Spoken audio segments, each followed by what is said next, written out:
Good morning everyone. चलो बच्चे, एक लास्ट टॉपिक कर रहे हैं आपका शुरू बेटा। Deemed ownership, section 27।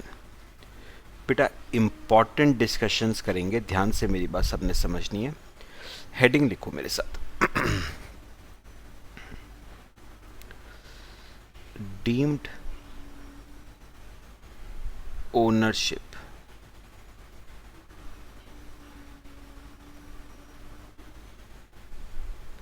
Deemed ownership.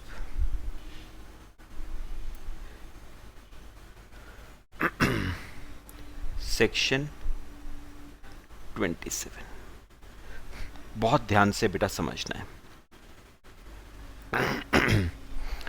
उसने कहा है as per section 27 following persons do not legal owners of a property are deemed to be owners of the house property। मैं अभी समझाता हूं बेटा। फर्स्ट है ट्रांसफर टू अ स्पाउस। आओ मेरे साथ ध्यान से बेटा। First transfer to spouse.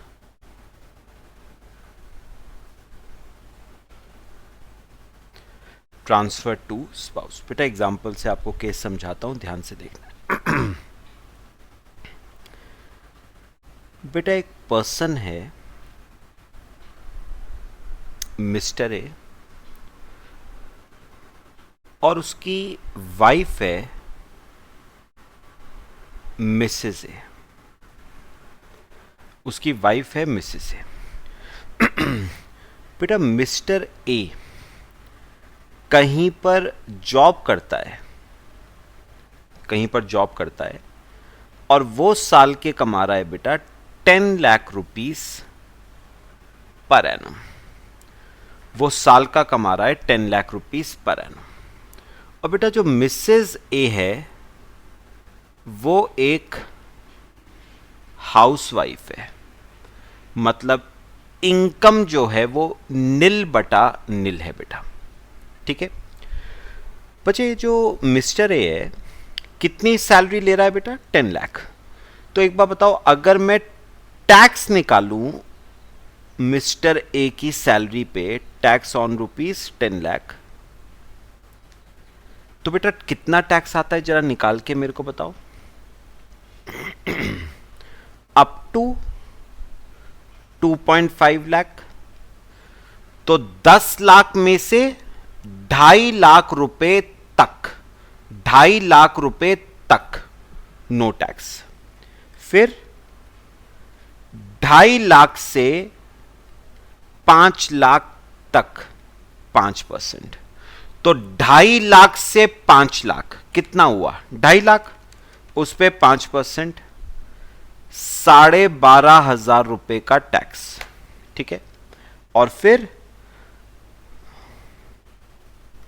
है 5 लाख से लेके 10 लाख 20%। तो बेटा 5 लाख से 10 लाख कितना हुआ? 5 लाख, उस पे 20%, तो 1 लाख रुपए का ये टैक्स हो गया, है ना। तो इसका मतलब उसकी इनकम पे टोटल टैक्स 1,12,500 आ गया। अच्छा, आपको पता है इसके अलावा गवर्नमेंट आपसे हेल्थ एंड एजुकेशन सेस भी लेती है। हेल्थ एंड एजुकेशन सेस कितने परसेंट का?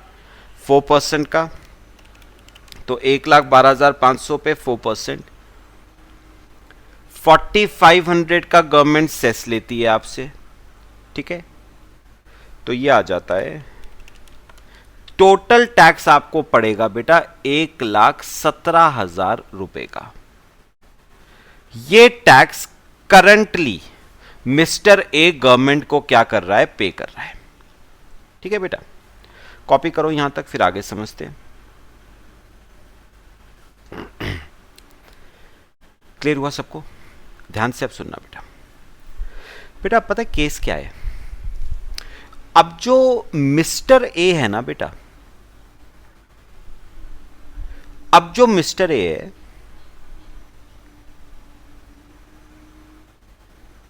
बेटा उसके पास ना, उसके पास एक हाउस प्रॉपर्टी भी है जिसका वो ओनर है। तो मिस्टर ए के पास एक हाउस प्रॉपर्टी है जिसका वो क्या है, ओनर, और उस हाउस प्रॉपर्टी से उसे बेटा इनकम, इनकम सब कुछ माइनस करने के बाद बेटा, municipal taxes, standard deduction, interest on borrowed capital, सब माइनस करने के बाद उसे इनकम आ रही है 2.4 लाख। तो उस हाउस प्रॉपर्टी से उसे इनकम आ रही है 2.4 लाख। समझ आया बेटा? अब सुनो सुनो सुनो बेटा, मिस्टर ए को पता है क्या लगता है? सुनो, मिस्टर ए को यह लगता है कि अगर ये इनकम अगर ये इनकम मेरे हैंड्स में टैक्सेबल होती है, जो कि होगी, क्योंकि आपको पता है हाउस प्रॉपर्टी की इनकम हमेशा ओनर के हैंड्स में टैक्सेबल होती है और ओनर है मिस्टर ए। तो मिस्टर ए को यह लग रहा है अगर ये इनकम मेरे हैंड्स में टैक्सेबल होती है तो मुझे इस पे देना पड़ेगा टैक्स। ठीक है, कितना परसेंट बेटा सोचो, उसकी इनकम ऑलरेडी 10 लाख है बेटा, और अगर आप ये 2,40,000 भी उसकी इनकम में ऐड कर दोगे ना, तो 10 लाख तो पहले ही थी, 2,40 और उसकी इनकम हो जाएगी 12,40,000। और वो कौन से परसेंट के स्लैब में आ जाएगा? वो 30% के स्लैब में आ जाएगा बेटा, क्योंकि मोर देन 10 लाख की इनकम पे 30% का टैक्स है। तो एक बार बताओ, मिस्टर ए को इस 2,40,000 पे 30% के हिसाब से, तो 2,40,000 पे 30% के हिसाब से उसे 72,000 रुपीज का बेटा क्या देना पड़ेगा? टैक्स देना पड़ेगा। ठीक है, तो मिस्टर ए सोच रहा है ये टैक्स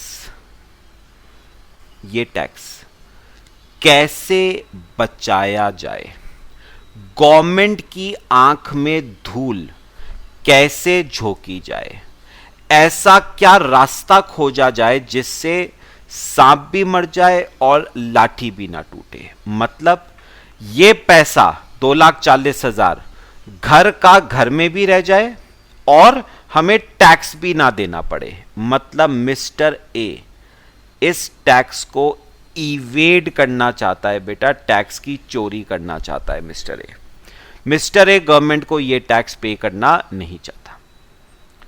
समझ आया है सबको? कॉपी करो यहां तक, फिर मैं आपको रास्ता बताता हूं उसने क्या रास्ता ढूंढा। ठीक है, अब सुनो, ध्यान से समझना बेटा। बेटा उसने क्या करा, उसने एक गिफ्ट डीड बनाई। क्या बनाई? Gift deed. और उसने अपनी हाउस प्रॉपर्टी अपनी वाइफ को गिफ्ट कर दी। तो मिस्टर ए ने अपनी हाउस प्रॉपर्टी अपनी स्पाउस को बेटा क्या कर दी है? गिफ्ट। ठीक है, अच्छा अगर मैं सिंपल वर्ड्स में बोलूं तो बेटा गिफ्ट का मतलब क्या होता है? गिफ्ट का मतलब होता है transfer of house property without consideration. Transfer of house property without consideration. बेटा गिफ्ट आप किसे कहते हो? गिफ्ट वो होता है जिसके बदले कोई कंसिडरेशन लिया ना जाए। तो बेटा अगर मिस्टर ए इस हाउस प्रॉपर्टी के बदले मिसेज ए से कोई कंसिडरेशन नहीं ले रहा है तो इट इज गिफ्ट। वैसे एक बात बताऊं बेटा, एक और केस में गिफ्ट होता है। एक और केस में अगर इन एडिक्वेट कंसिडरेशन हो बेटा तो उसे भी गिफ्ट ही कहते हैं। या तो कंसिडरेशन हो ही ना तो वो तो गिफ्ट है ही, अगर इनएडिक्वेट कंसिडरेशन है ना तो उसे भी गिफ्ट ही कहते हैं। मतलब 50 लाख की हाउस प्रॉपर्टी मिस्टर ए ने मिसेज ए को 50,000 की बेच दी बेटा, तो इसे भी गिफ्ट ही कहोगे, क्योंकि 50 लाख की चीज आपने 50,000 की बेच दी। इनएडिक्वेट कंसिडरेशन, इसे क्या कहा जाता है? This is also gift. तो गिफ्ट होता है transfer of house property without consideration और फॉर इनएडिक्वेट कंसिडरेशन। तो या तो आपने वाइफ से कंसिडरेशन लिया ही नहीं, या लिया बट कम लिया, तो उसे हम कहते हैं गिफ्ट। खैर, मेरी बात समझना है। अब बेटा हुआ क्या है, मिस्टर ए ने अपनी हाउस प्रॉपर्टी अपनी वाइफ को बेटा क्या कर दी? गिफ्ट कर दी। गिफ्ट कर दी मतलब ट्रांसफर कर दी, आइदर विदाउट कंसिडरेशन और फॉर इनएडिक्वेट कंसिडरेशन। ठीक है, तो बेटा इससे फायदा क्या हुआ? जो इनकम अभी तक मिस्टर ए के हैंड्स में टैक्सेबल होती थी, वो इनकम अब मिसेज ए के हैंड्स में टैक्सेबल होगी 2,40,000। तो जो इनकम अभी तक मिस्टर ए के हैंड्स में टैक्सेबल होती थी, वो इनकम अब मिस्टर ए के हैंड्स मिसेज ए के हैंड्स में बेटा टैक्सेबल होगी।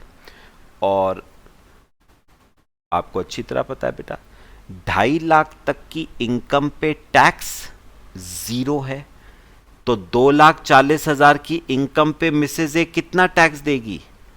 नील बेटा, कुछ भी टैक्स नहीं, नो टैक्स। तो बेटा एक छोटी सी गिफ्ट डीड बना के आपका बताओ कितने रुपए का टैक्स बेटा बच गया। अगर आप प्रॉपर्टी गिफ्ट ना करते तो आपको टैक्स देना पड़ता 72,000 का, और वाइफ को टैक्स उस इनकम पे कितना देना पड़ रहा है? नील। मतलब आपको टैक्स में फायदा हो गया बेटा, कितने रुपए का? 72,000 रुपीज का आपको फायदा हो गया। पॉइंट बताओ, ये बात समझ आई? मेरे ख्याल से पूरा कंसेप्ट क्लियर हुआ। तो बेटा लोग ना इस तरह की चीजें करते थे टैक्स को इवेड करने के लिए, टैक्स की चोरी करने के लिए लोग इस तरह के हथकंडे बेटा यूज करते थे। तो गवर्नमेंट ने क्या करा बेटा? गवर्नमेंट ने बनाया सेक्शन 27। ठीक है, और ये सेक्शन 27 अब क्या कहता है, ध्यान से सुनना। सेक्शन 27 कहता है कि ऑल्दो ये हाउस प्रॉपर्टी मिस्टर ए ने मिसेज ए को गिफ्ट कर दी है, मतलब मिसेज ए इस हाउस प्रॉपर्टी की क्या है? लीगल ओनर है। ऑल्दो मिसेज ए इस हाउस प्रॉपर्टी की लीगल ओनर है, but for the purpose of income from house property हम मिस्टर ए को ही हम इस हाउस प्रॉपर्टी का क्या मानेंगे? Deemed owner. हम मिस्टर ए को ही इस हाउस प्रॉपर्टी का क्या मानेंगे? Deemed owner. और बेटा आपको अच्छी तरह पता है इनकम फ्रॉम हाउस प्रॉपर्टी हमेशा ओनर के हैंड्स में टैक्सेबल होती है। ओनर ऑल्दो लीगली मिसेज ए है, बट गवर्नमेंट ने कहा है हम ओनर मिसेज ए को नहीं, ठीक है, हम ओनर मिस्टर ए को ही मान के चलेंगे, और इस हाउस प्रॉपर्टी से आने वाली इनकम मिस्टर ए के हैंड्स में ही क्या होगी? टैक्सेबल होगी। तो ये जो इनकम है ना बेटा 2,40,000 की, ये मिस्टर ए के हैंड्स में ही बेटा क्या होगी, टैक्सेबल होगी, taxable in hands of mister A. तो बेटा याद रखना, ऑल्दो इस हाउस प्रॉपर्टी की लीगल ओनर कागज पे नाम बेटा मिसेज ए का है, बट गवर्नमेंट ने कहा for the purpose of taxation, tax point of view से हम मिस्टर ए को मानेंगे इस हाउस प्रॉपर्टी का ओनर, और इनकम हमेशा ओनर के हैंड्स में ही क्या होती है, टैक्सेबल। मतलब मिस्टर ए के हैंड्स में क्या होगी, टैक्सेबल, एज पर सेक्शन 22 ही तो कहता था कि इनकम किसके हैंड्स में टैक्सेबल होगी, ओनर के हैंड्स में। और ओनर किसको मान लिया गया है, मिस्टर ए को, इन अकॉर्डेंस विद सेक्शन 27। तो मिस्टर ए को डीम्ड ओनर माना जाएगा इन अकॉर्डेंस विद सेक्शन 27। पक्का बताओ बेटा, कंसेप्ट समझ आया है? कॉपी करो चलो इसे, फिर मैं आपको एक दो एक्सेप्शन है वो बताता हूं।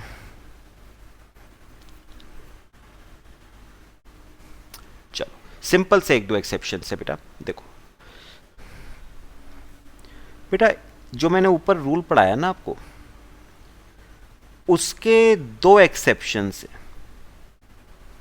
पहला है if transfer is for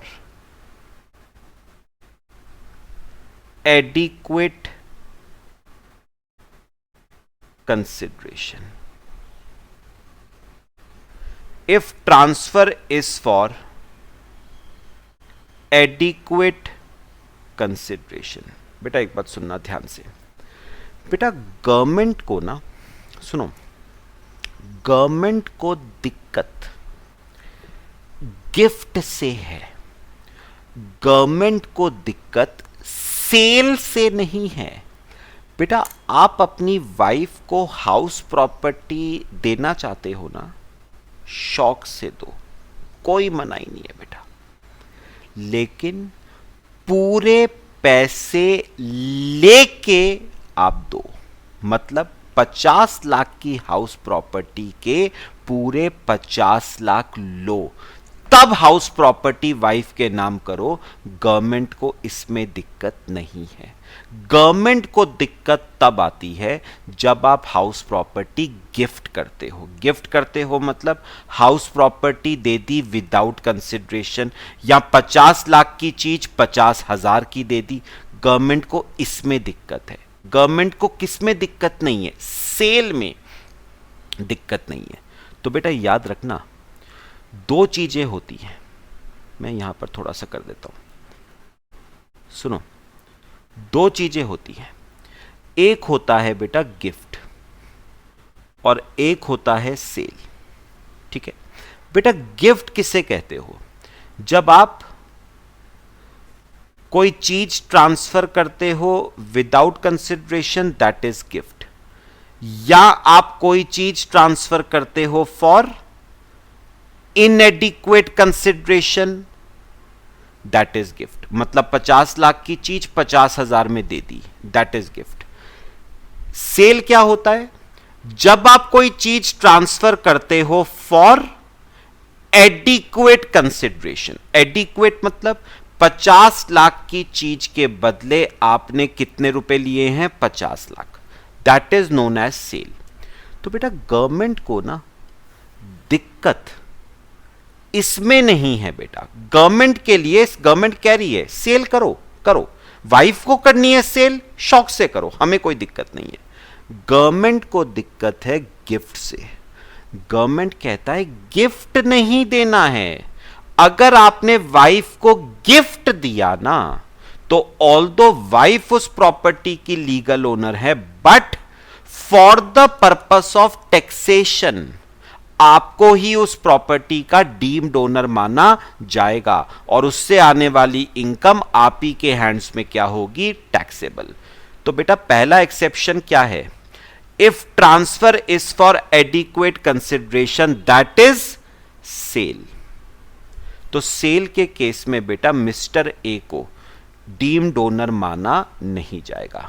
therefore mister A will not be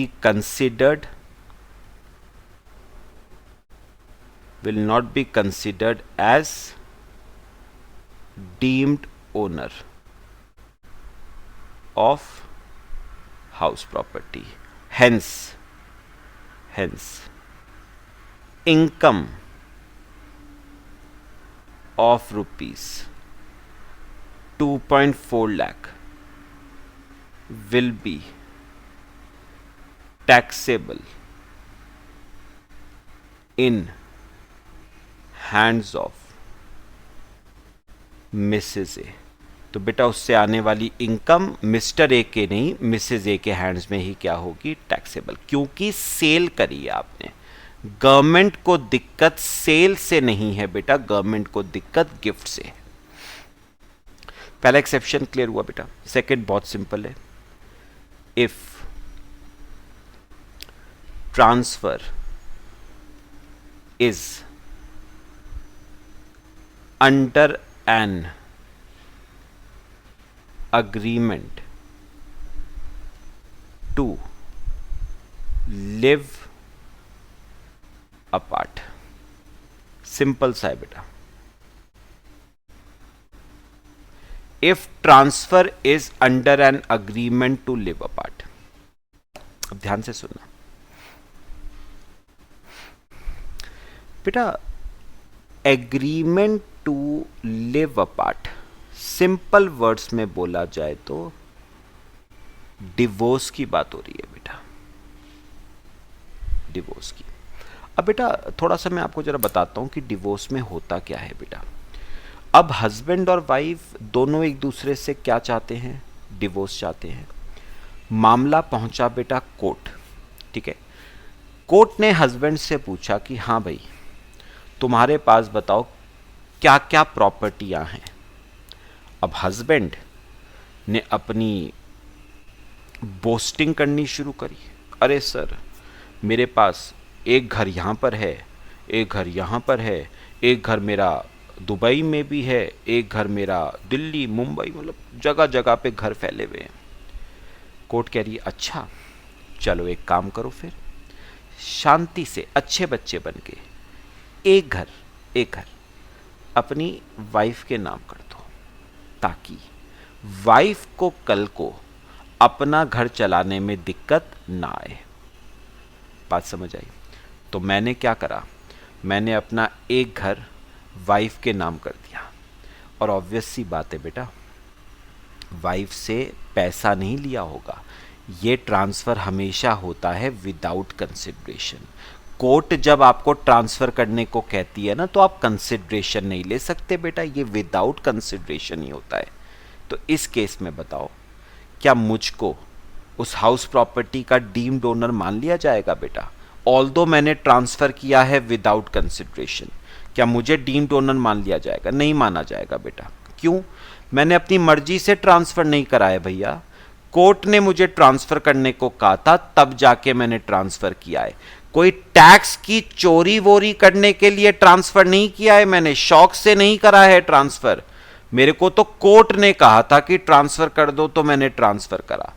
तो गवर्नमेंट ने कहा ठीक है, आपने टैक्स की चोरी करने के लिए ये ट्रांसफ़र नहीं करा है, कोर्ट ने कहा था तब ट्रांसफ़र किया है, तो आपको इस हाउस प्रॉपर्टी का डीम्ड ओनर माना नहीं जाएगा और इनकम मिसेज ए के हैंड्स में ही क्या होगी, टैक्सेबल होगी बेटा। मेरे ख्याल से सिंपल था बेटा। इस पॉइंट पे ना, खैर ये पॉइंट हमारा वैसे हो गया, लेकिन मैं कुछ और बातें बेटा इसमें अभी बताना चाहता हूँ, लेकिन अभी नहीं बताऊंगा मैं आपको जब एक चैप्टर कराऊंगा टैक्स में, क्लबिंग ऑफ इनकम, वहां पर हम इस वाले पॉइंट पे एक बार दोबारा आएंगे, कुछ और बातें बेटा हम डिस्कस करेंगे। फर्स्ट पॉइंट बेटा डीम्ड ओनर सेक्शन 27 क्लियर हुआ। चलो अब बेटा आपका सेकंड पॉइंट आता है, देखो सेकेंड पॉइंट आता है बेटा transfer to a minor child. बेटा ये पॉइंट भी ना बिल्कुल सेम ऊपर वाले पॉइंट की तरह है। Transfer to minor child, transfer to minor child. Example से देखो बेटा, मिस्टर ए और मिस्टर ए का एक सन है जिसकी एज 18 ईयर्स से कम है, तो वो क्या हो गया, माइनर हो गया बेटा। ठीक है, क्लियर हुआ। अब बेटा मिस्टर ए ने क्या करा, वही सेम काम, अपनी हाउस प्रॉपर्टी उसने अपने माइनर सन को गिफ्ट कर दी। सेल नहीं करी है, गिफ्ट करी है। बेटा क्या मतलब था गिफ्ट करने का, ट्रांसफर ऑफ हाउस प्रॉपर्टी, बताओ, विदाउट कंसिडरेशन और फॉर इनएडिक्वेट कंसिडरेशन। तो मिस्टर ए ने अपनी हाउस प्रॉपर्टी ट्रांसफर कर दी अपने माइनर सन को विदाउट कंसिडरेशन और फॉर इनएडिक्वेट कंसिडरेशन। तो बेटा ऑल्दो माइनर सन है इस प्रॉपर्टी का लीगल ओनर, भाई कागज पे तो नाम माइनर सन का ही है, but for the purpose of taxation mister A को इस हाउस प्रॉपर्टी का क्या माना जाएगा, डीम्ड ओनर अंडर सेक्शन 27। और इस हाउस प्रॉपर्टी से आने वाली इनकम 2,40,000 की income of rupees 2.4 lakh will be taxable in hands of mister A. तो इनकम 2,40,000 की मिस्टर ए के हैंड्स में ही क्या होगी, टैक्सेबल। बेटा इनकम हमेशा ओनर के हैंड्स में टैक्सेबल होती है हाउस प्रॉपर्टी की, और किसको माना गया है ओनर, मिस्टर ए को। तो इनकम मिस्टर ए के हैंड्स में ही क्या होगी, टैक्सेबल। ठीक है बेटा। हाउएवर वही बात है बेटा, इस रूल के एक्सेप्शन भी है। पहला तो वही है बेटा, गवर्नमेंट को बताओ किस में दिक्कत नहीं है, गवर्नमेंट को सेल में दिक्कत नहीं है, गवर्नमेंट को दिक्कत गिफ्ट से होती है। मतलब पहला exception, if transfer is for adequate consideration, if transfer is for adequate consideration, that is अगर आपने माइनर को पूरे पैसे लेके हाउस प्रॉपर्टी दी है ना, तो बेटा माइनर सन ही उस प्रॉपर्टी का ओनर है, मिस्टर ए को ओनर माना नहीं जाएगा, और इनकम माइनर सन के हैंड्स में ही क्या होगी, टैक्सेबल होगी। खैर इसमें भी बेटा क्लबिंग का एक पॉइंट यूज होता है, वो मैं बाद में बताऊंगा आपको। ठीक है बच्चे। अच्छा सेकंड एक पॉइंट और है, if transfer of house property is to minor married daughter. तो बेटा उन्होंने एक रूल यहां पर बनाया है कि अगर आपने गिफ्ट, हाउस प्रॉपर्टी गिफ्ट किसको करी है बेटा, माइनर मैरिड डॉटर को, तो उस केस में आपको उस हाउस प्रॉपर्टी का डीम्ड ओनर माना नहीं जाएगा। माइनर मैरिड डॉटर को ही उस हाउस प्रॉपर्टी का डीम्ड ओनर माना जाएगा। वही लीगल ओनर, वही डीम्ड ओनर, और इनकम उसी के हैंड्स में क्या होगी? टैक्सेबल। आपके हैंड्स में टैक्सेबल नहीं होगी। ठीक है, लो बेटा कॉपी कर लो इसे। एक दो बातें और बतानी है बेटा आपको थोड़ी सी।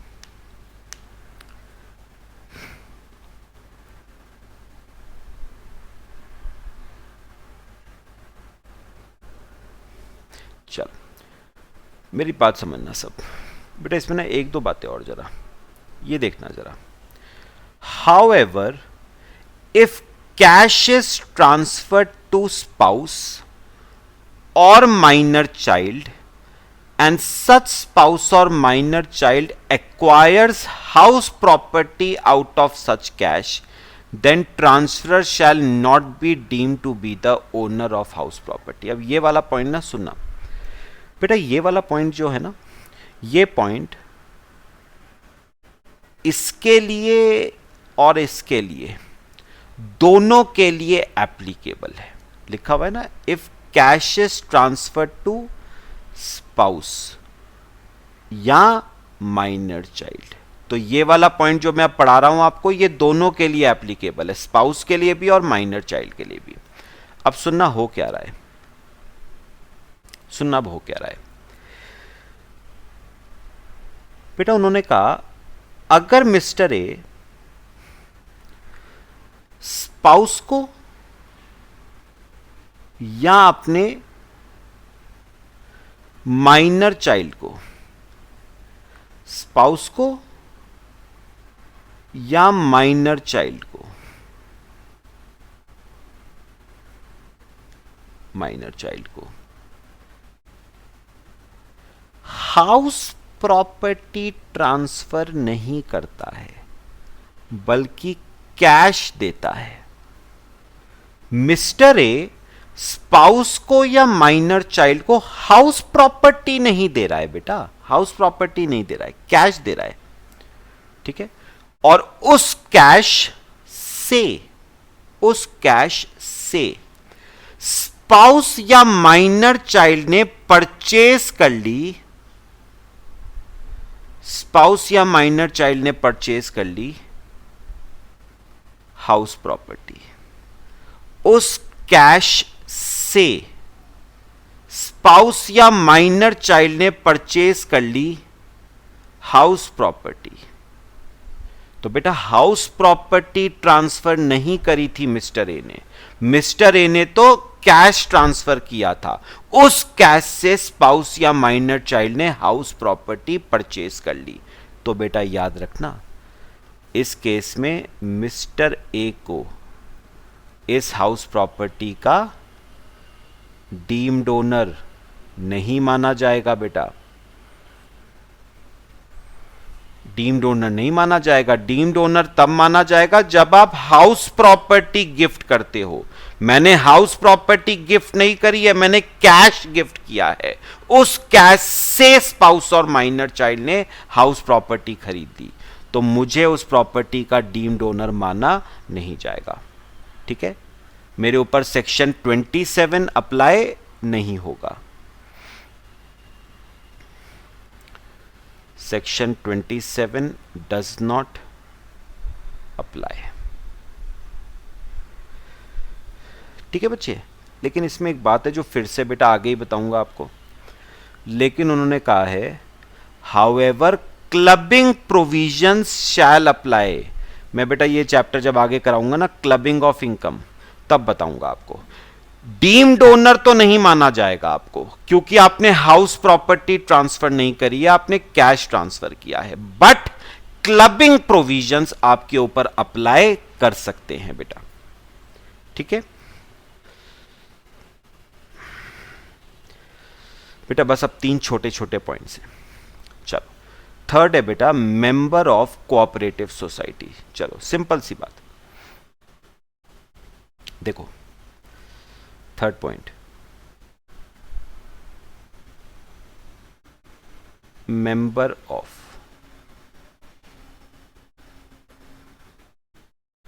कोऑपरेटिव सोसाइटी और company etcetera. Member of cooperative society, company etcetera. ध्यान से सुनना बेटा। बेटा इमेजिन करो, सपोज मैं हूं, ठीक है, और आप मेरे स्टूडेंट्स हो। एग्जाम्पल लेते हैं, से 50 स्टूडेंट्स है बेटा जो करंटली मेरा लेक्चर देख रहे हैं। 50 स्टूडेंट्स, ध्यान से सुनना, 50 स्टूडेंट्स हैं। मैं आपको कहता हूं सपोज कि आप सब एक काम करो, आपकी जेब में जितना जितना पैसा है इस वक्त, जितना जितना पैसा है वो निकाल के मेरे सामने रखो टेबल पे, ठीक है, क्लियर। और मैं आपसे कहता हूं कि उसमें, उस पैसे में अपने लिए घर खरीद के बताओ। तो किसी की जेब में बेटा 1 लाख है, किसी की जेब में 2 लाख है, किसी की जेब में 50,000 है, किसी की जेब में 5 लाख है। तो क्या बेटा 50,000 में, 1 लाख में, 2 लाख में, 5 लाख में क्या घर मिलेगा आपको? नहीं मिलने वाला बेटा, कोई पूछेगा भी नहीं आपको इतने पैसे में। तो और वही मैं एक बात आपको, एक ऑफर मैं आपको देता हूं कि आप एक काम करो, जिसकी जेब में जितना जितना पैसा है निकालो और मुझे दो, ठीक है। तुम्हारे लिए घर मैं बनाऊंगा, जिसकी जेब में जितना है श्रद्धा अनुसार मुझे दो। तुम्हारे लिए घरों की व्यवस्था मैं करूंगा, पक्का? समझ आया? चलो अब ये देखो, एग्जाम्पल यहीं से कंटिन्यू करते हैं बेटा। मिस्टर ए, ये बेटा मैं हूं, ठीक है, और ये आप लोग हो,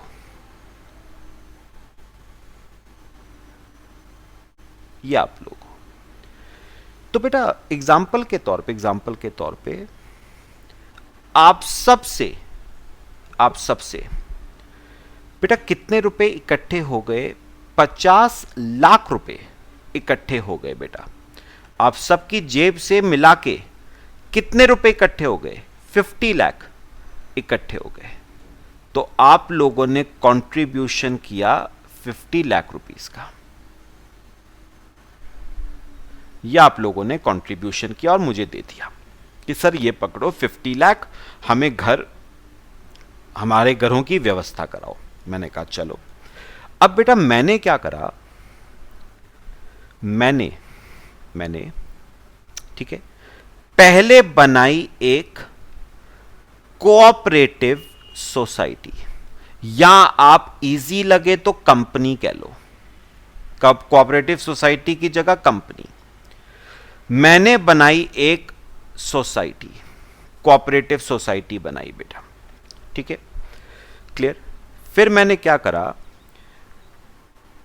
इस कोऑपरेटिव सोसाइटी के नाम से बैंक में मैंने खुलवाया एक खाता, बैंक में मैंने एक खाता खुलवाया, ठीक है। ये फर्स्ट स्टेप आ गया, ये सेकंड स्टेप आ गया, और ये जो 50 लाख मिला था कंट्रीब्यूशन, ये मैंने डिपॉजिट करवा दिया इस बैंक अकाउंट में। Third step. पहले बताओ ये बात समझ आई? चलो अब बताओ, कोऑपरेटिव सोसाइटी के खाते में कितना पड़ा है? 50 लाख। अब बेटा मैंने क्या करा, कोऑपरेटिव सोसाइटी के नाम से मैंने खरीदा बेटा एक लैंड, आउटस्कर्ट्स में एक लैंड खरीदा, बहुत बड़ा लैंड, 15 लाख रुपए का एक लैंड खरीदा। किसके नाम से? कोऑपरेटिव सोसाइटी के नाम से। चेक कहां से दिया? बैंक अकाउंट से, वो भी कोऑपरेटिव सोसाइटी के नाम पे है, ठीक है। एक लैंड खरीदा, ये आ गया बेटा लैंड।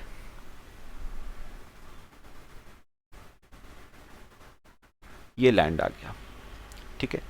अब बेटा मैंने क्या करा, इस लैंड पे मैंने कंस्ट्रक्शन करनी शुरू करी फ्लैट्स की। आप लोगों के लिए मैंने फ्लैट्स बनाने शुरू करे बेटे। मैंने आप लोगों के लिए फ्लैट्स बनाने शुरू करे।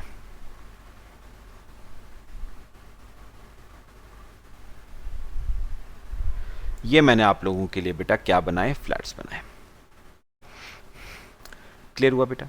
और फिर बेटा मैंने क्या करा, जिसका कंट्रीब्यूशन जितना ज्यादा था उसको मैंने फ्लैट्स उतना बड़ा अलॉट कर दिया, जिसका कंट्रीब्यूशन कम था उसको फ्लैट छोटा अलॉट कर दिया। तो for example suppose mister x का, वाई का, जेड का ज्यादा था कंट्रीब्यूशन, तो उन्हें मैंने बड़े वाले फ्लैट्स दे दिए। अच्छा, पी का, क्यू का, आर का, एस का कंट्रीब्यूशन कम था, उन्हें छोटे फ्लैट्स दे दिए, और इसी हिसाब से मैंने फ्लैट्स क्या कर दिए बेटा, एलोकेट कर दिए। कॉपी करो यहां तक, ठीक है? तो बेटा एक बात याद रखना, आप लोग जो हो ना, आप कहलाओगे मेंबर्स ऑफ कोऑपरेटिव सोसाइटी। आप इस कोऑपरेटिव सोसाइटी के क्या कहलाओगे, मेंबर्स कहलाओगे, मेंबर्स ऑफ कोऑपरेटिव सोसाइटी। ठीक है बेटा, एक बात इसमें आपको याद रखनी है, वो क्या है कि बेटा अगर मैं पूछूं इन फ्लैट्स का बेटा लीगल ओनर कौन है, तो आपको अलॉट हो गए हैं बेटा। मेरी बात ध्यान से सुनना बेटा, सुनो मैंने क्या कहा, अगर मैं आपसे पूछूं फ्लैट का लीगल ओनर बेटा कौन है, तो लीगल ओनर है बेटा कोऑपरेटिव सोसाइटी। क्यों सर? क्योंकि बेटा एक बात बताओ, ये जो आपने लैंड खरीदा था, ये जो कंस्ट्रक्शन करी थी, ये किसके नाम पे करी थी बेटा? आपने कोऑपरेटिव सोसाइटी के नाम पे। तो अगर मैं पूछूं तो लीगल ओनर इन फ्लैट्स का कौन है बेटा? Cooperative society. बट बेटा मेंबर्स को इन प्रॉपर्टी का क्या माना जाता है? डीम्ड ओनर माना जाएगा अंडर सेक्शन 27। और बेटा याद रख लेना, इस प्रॉपर्टी से आने वाली इनकम किसके हैंड्स में टैक्सेबल होगी बेटा? मेंबर्स के हैंड्स में ही क्या होगी? टैक्सेबल। तो ये जो एक्स है ना, ये जो एक्स है बेटा, ये कहलाएगा इस प्रॉपर्टी का क्या? Deemed owner under section 27। ये जो पी है, ये क्या कहलाएगा इस प्रॉपर्टी का? Deemed owner under section 27। Although property की लीगल ओनर कौन है बेटा? सोसाइटी, बट ये लोग होते हैं इस प्रॉपर्टी के डीम्ड ओनर। समझ आया मेरे ख्याल से सबको? कॉपी कर लो बेटा। सिंपल था, करें एक और? चलो फोर्थ देखो बेटा, फोर्थ कौन सा है? Person in possession of a property, इसके आगे लिख लेना चाहे, in part performance of a contract, in part performance of a contract. चलो fourth point, person in possession of a property in part performance of a contract।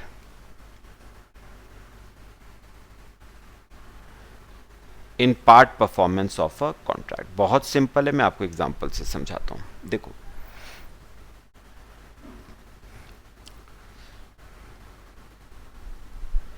बेटा, एक person है mister A, इसके पास एक लैंड है जिस पे ये बनाना चाहता है 5 फ्लैट्स और ये है मिस्टर बी। बेटा ए ने क्या करा, फ्लैट्स को बनाने का, 5 फ्लैट्स को बनाने का कॉन्ट्रैक्ट, 5 फ्लैट्स को बनाने का कॉन्ट्रैक्ट उसने दे दिया मिस्टर बी को, और दोनों के बीच में प्राइस तय हुआ है 1 करोड़ रुपीस। 5 फ्लैट्स को बनाने का कॉन्ट्रैक्ट प्राइस तय हुआ है 1 करोड़ रुपए।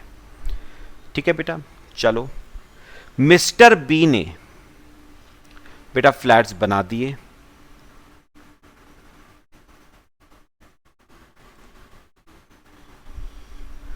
पांच फ्लैट्स को बनाने का कॉन्ट्रैक्ट था। मिस्टर बी ने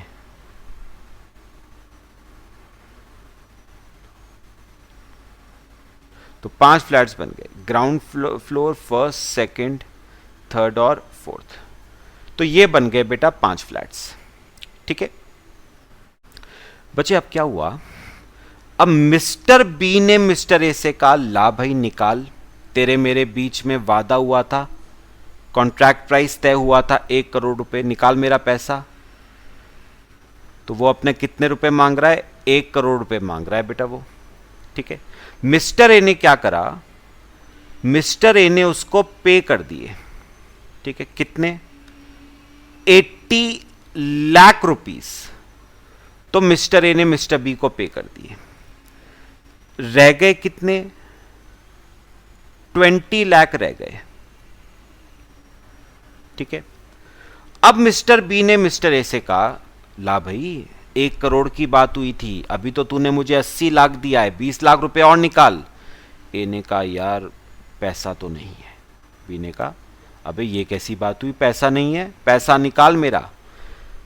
ए ने कहा, चल तू एक काम कर, इस 20 लाख के बदले, ठीक है, तू मेरा एक फ्लैट रख ले। तो 20 लाख के बदले मिस्टर ए ने मिस्टर बी को पोजेशन दे दिया है of house property. House property का क्या दे दिया, पोजेशन। तो मिस्टर ए ने मिस्टर बी को 20 लाख रुपए के बैलेंस के बदले इस हाउस प्रॉपर्टी का बेटा क्या दे दिया, पोजेशन दे दिया।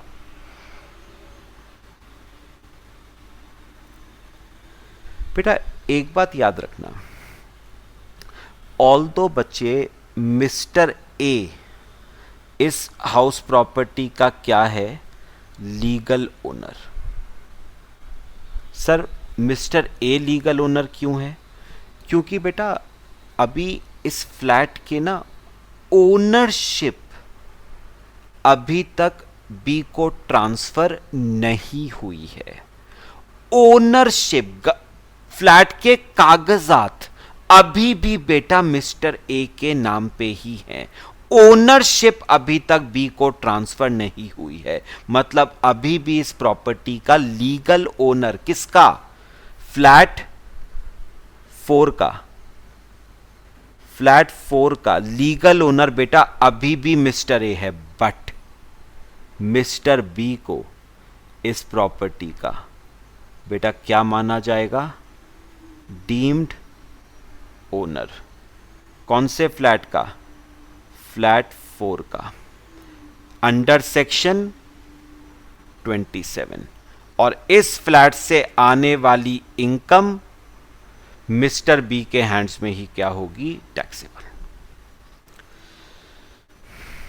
समझ आया बेटा सबको, सिंपल सा था। ठीक है, तो क्योंकि अभी तक कागजात ए के ही नाम पे हैं तो लीगल ओनर तो ए ही है, बट पोजेशन किसके पास है, बी के पास, तो बी को ही इस फ्लैट का क्या माना जाएगा, डीम्ड ओनर। ठीक है, चल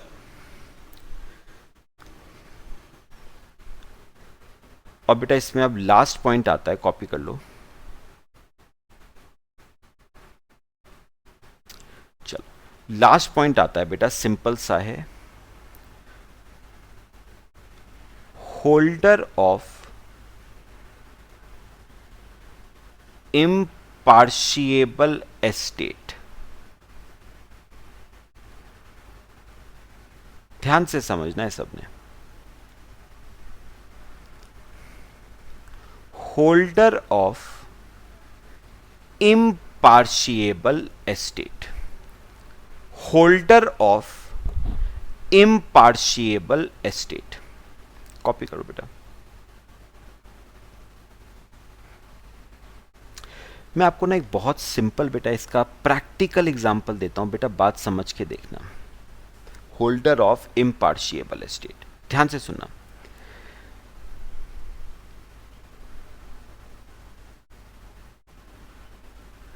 बेटा मिस्टर ए है,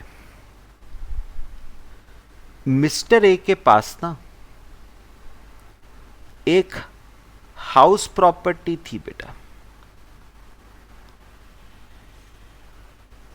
एक हाउस प्रॉपर्टी थी जिसमें 3 फ्लोर्स थे,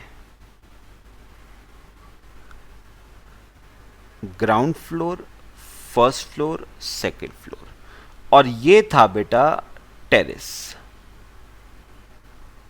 ये था बेटा टेरेस। ठीक है, तो ground floor, first floor, second floor और टेरेस। बेटा मिस्टर ए थे फादर। अब मिस्टर ए ने क्या करा, अपनी विल में, अपनी वसीयत में ग्राउंड फ्लोर कर दिया अपने सन एक्स के नाम, फर्स्ट फ्लोर कर दिया अपने सन वाई के नाम, और सेकंड फ्लोर कर दिया अपने सन जेड के नाम। सन जेड के नाम कर दिया बेटा सेकंड फ्लोर। ठीक है, लेकिन बेटा एक प्रॉब्लम पता है क्या आई? प्रॉब्लम आई टेरेस की। टेरेस का क्या होगा? टेरेस किसका? तो बेटा टेरेस को हम कहते हैं इम्पार्शिएबल एस्टेट। बेटा इम्पार्शिएबल एस्टेट क्या होता है? वो चीज जिसका पार्टीशन पॉसिबल नहीं है, जिसका बंटवारा करना पॉसिबल नहीं है। बेटा फ्लोर्स का तो आपने बंटवारा कर दिया, ग्राउंड फ्लोर एक्स का, फर्स्ट फ्लोर वाई का, सेकंड फ्लोर जेड का, तो फ्लोर्स का तो बंटवारा हो गया। टेरेस का क्या होगा? बेटा टेरेस होता है इम्पार्शिएबल एस्टेट, मतलब जिसका पार्टीशन करना पॉसिबल नहीं है। बेटा टेरेस का पार्टीशन नहीं होता है। इम्पार्शिएबल एस्टेट,